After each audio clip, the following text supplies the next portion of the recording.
Well, the first in a series of wage hikes kicks in today in BC. Tyler Orton with Business in Vancouver is joining us now. And Tyler, it's a 30-cent bump today, but how big of an impact is it expected to have?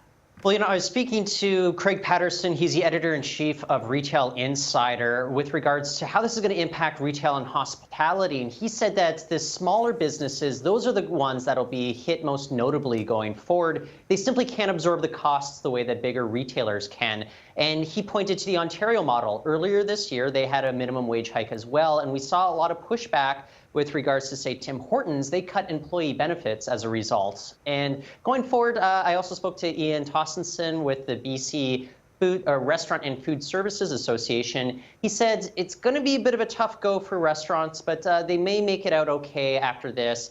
It's just that they're operating at thin margins, and this is going to put even more pressure on them.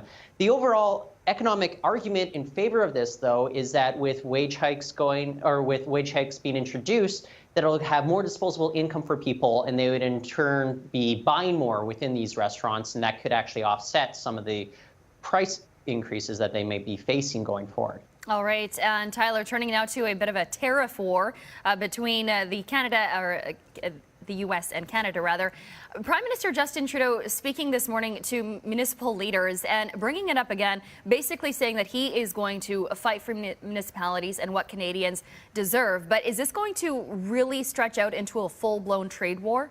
Well, economists over at RBC, they don't want people to get too fearful of this. They say that a full-out trade war is still a little bit of a ways off. But for now, it's going to have moderate to negative impacts on the economies involved. But they will say it will be manageable impacts, at least for now. And it's also notable here that what Canada is introducing with regards to their retaliatory measures, of course, steel and aluminum tariffs are going to go into effect as immediate countermeasures. But there's also a 2-week consultation period, which Prime Minister Justin Trudeau is doing right now with Canadian communities with regards to other tariffs that are going to be introduced as of July 1st.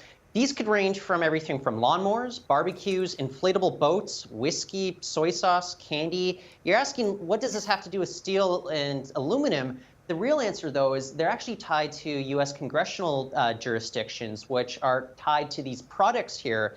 The idea is to exert maximum pressure on the representatives down in the United States, who would in turn hopefully exert pressure on the United States president. But Sonia, honestly, your guess is as good as mine what the U.S. president's going to do next. Well, one thing's for sure, the tension very high right now. Oh, yeah. Tyler, thanks for joining us. Thank you, Sonia.